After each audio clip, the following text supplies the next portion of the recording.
boa tarde, ou bom dia, ou boa noite, né, para aquele que, dependendo do horário que você for assistir esse devocional. E na verdade também é uma reflexão. O que eu quero compartilhar com você aqui, eu te convido, é estar falando sobre uma questão que hoje em dia, né, e há algum tempo, virou modismo. Né? E alguns profissionais, né, se dizem profissionais, da área, principalmente, procuram utilizar de várias ferramentas para fazer com que o que nós vamos falar aqui tenha o maior destaque. E assim, conquistando mais e mais públicos, pessoas, seguidores, né? Pessoas que estão dispostas até a dar o seu dinheiro, né? Depositar suas esperanças e muitas vezes terminar com frustrações, terminar com fracassos, onde imaginava que viria somente sucesso. Do que eu estou querendo dizer é sobre autoconfiança. O que acontece? Quem são essas pessoas que vivem falando sobre isso? Primeiro, você já deve ter ouvido falar muito em coaches, né? Hoje virou moda. Antes usavam outros termos, mas hoje coach é o que mais se usa. É o profissional de autoajuda. Virou isso aí. É o profissional de autoajuda, onde ele utiliza de ferramentas, né, que ele agrega todas e cria um modo operante de trabalhar, manipulando, por assim dizer, né, talvez com maus intuitos ou com bons intuitos, mas não passa de ser uma manipulação, onde as pessoas são levadas a acreditar que a autoconfiança, né, em si mesmo é que vai fazer com que elas sejam bem-sucedidas na vida, e ainda colocam aquele título: a autoconfiança, o segredo do sucesso, da vitória, né, do primeiro milhão, né? Tudo agora virou assim, né? É o segredo. Mas o que a Bíblia diz? Na verdade, a Bíblia diz o contrário. A autoconfiança é o segredo do fracasso. Tá? Em que base que podemos tirar disso? Bom, primeiro, não dá para a gente ter autoconfiança em nós mesmos e ao mesmo tempo dizer que nós confiamos em Deus. Ou você confia em Deus, ou você confia em você mesmo. Entendeu? Ah, mas você vai querer... Mas e a passagem que Deus fala a Gideão? Olha, ele disse para ele ir naquela força que ele tinha. Mas quem estaria lhe dando a força necessária para completar a missão que lhe foi dada era Deus. Porque se ele fosse somente por ele mesmo, a derrota seria certa. E somente na batalha que ele venceu e que entrou para a história, onde um punhado de pessoas colocou um exército enorme para correr.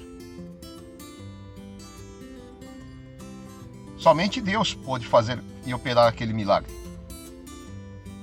dando-lhe a estratégia perfeita. Isso é um texto, tá? Mas, e se pegarmos por outro texto? Por exemplo, Tiago 4:13 ao 16.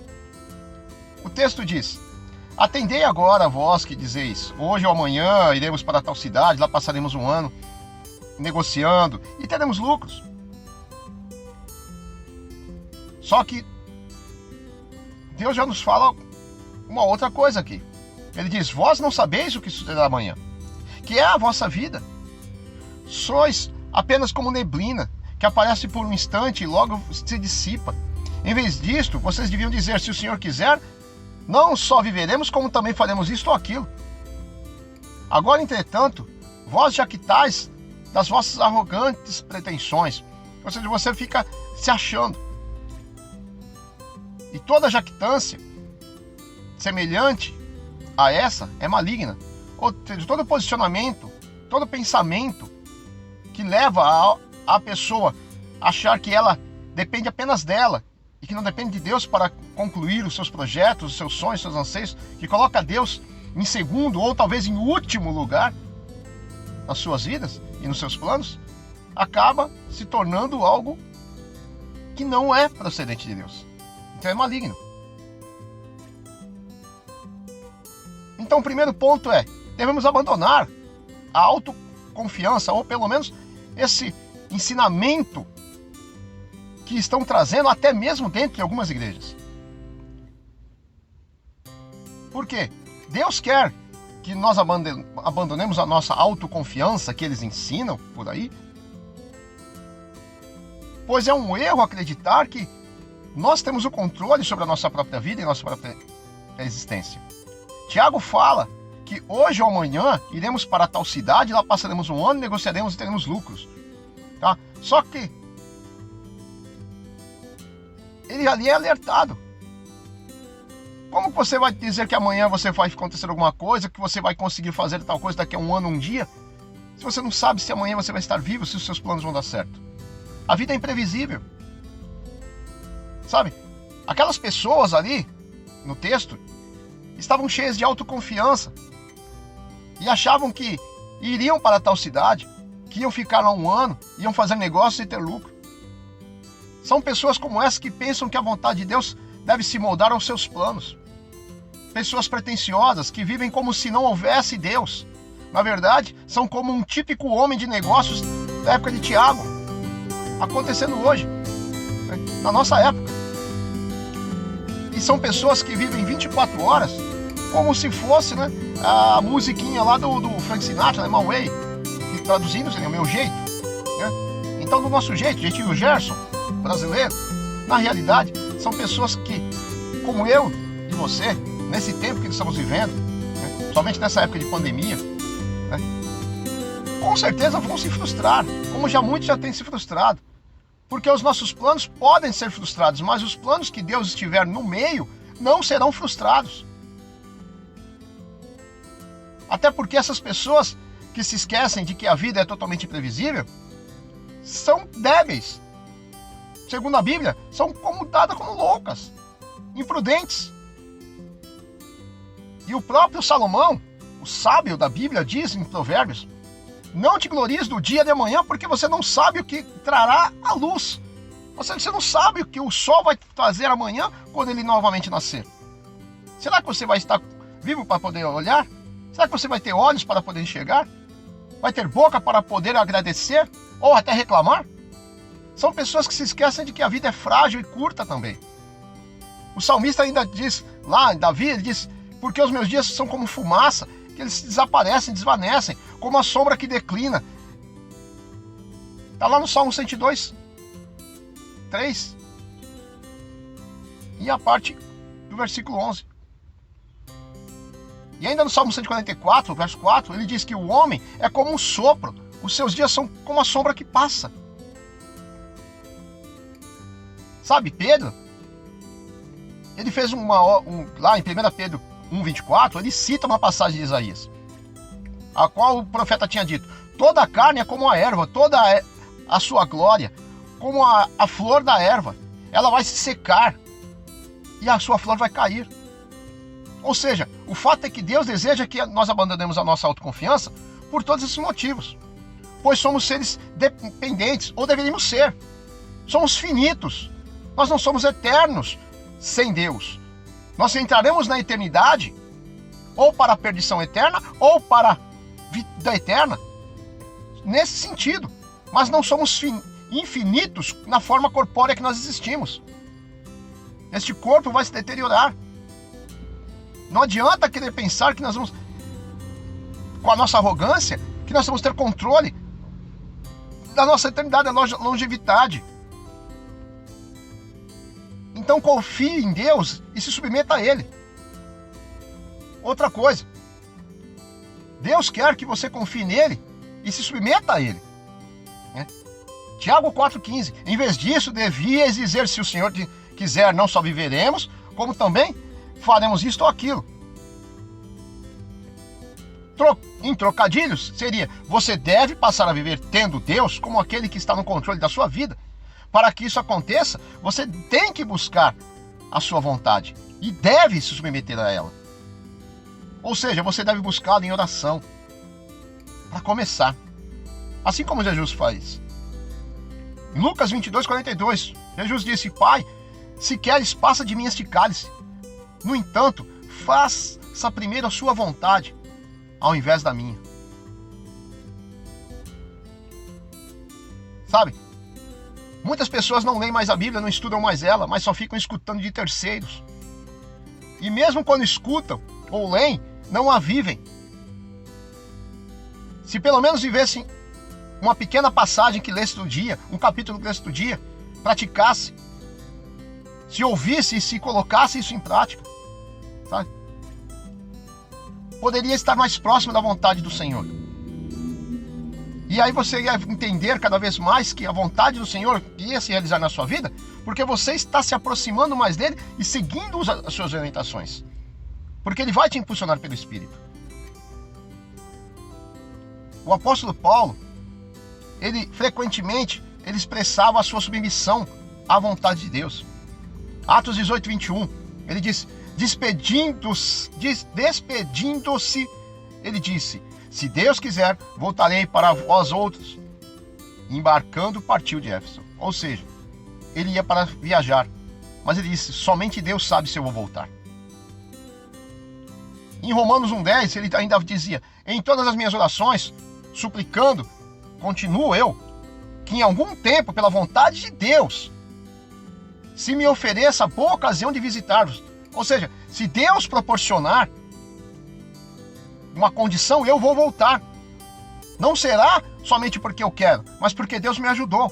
É isso que ele diz. Ah, eu faço planos para férias, mas você não sabe se de repente o avião vai estar no dia, se o ônibus vai estar no dia, se o seu carro não vai quebrar, se vai aparecer uma dívida no dia da viagem, se você vai ter algum problema na estrada que não vai impedir você de passar. Você não sabe. Mas Deus pode te alertar e te trazer para uma boa conduta e um bom firmamento. E indo para o finalmente. Lembra-se de Calvino? Calvino observou, para Paulo e os outros apóstolos, o que era importante era que eles tinham como princípio fixado em suas mentes que não fariam nada sem a permissão de Deus. Então procure fazer aquilo que Deus permite. E por último, Deus deseja que você deposite total confiança nele. Ao invés de autoconfiança em você mesmo e uma atitude orientada pelo que o mundo tem expressado, pelos coaches da vida, ou por pregadores de multidão que se ouvem por aí, você tem que se qualificar, ou seja, qualificar todos os seus planos, colocar toda a sua esperança como referência sob a vontade do Senhor. Porque a vontade do Senhor deve ser reconhecida como a condição primária, máxima, a qual o cristão deve ver tanto sua própria vida quanto seus planos específicos. E aí fica a minha pergunta: que planos você fez para este ano? Que planos você fez para 2022? Para 2030? Para 2050? Um alerta: Deus é soberano e você não. Você, se não é, procure ser dependente de Deus, porque Deus não depende de você. Fechando, abandone a sua arrogância, as suas pretensões e viva sob a vontade dele. Tiago 4,16, lembrando: entretanto, vós jactais das vossas arrogantes pretensões. Toda jactância semelhante a essa é maligna. E na versão internacional, toda vanglória é maligna. Não se vanglorie, não se ache. Os seus planos vão demonstrar o tipo de relacionamento que você tem com o Pai. Então, veja qual tipo de relacionamento você quer ter com Ele. Verifique a sua agenda, o seu calendário, o que vão dizer. Porque sem Cristo não há planejamento que dê certo, pois é em Cristo que vamos poder cumprir a vontade de Deus.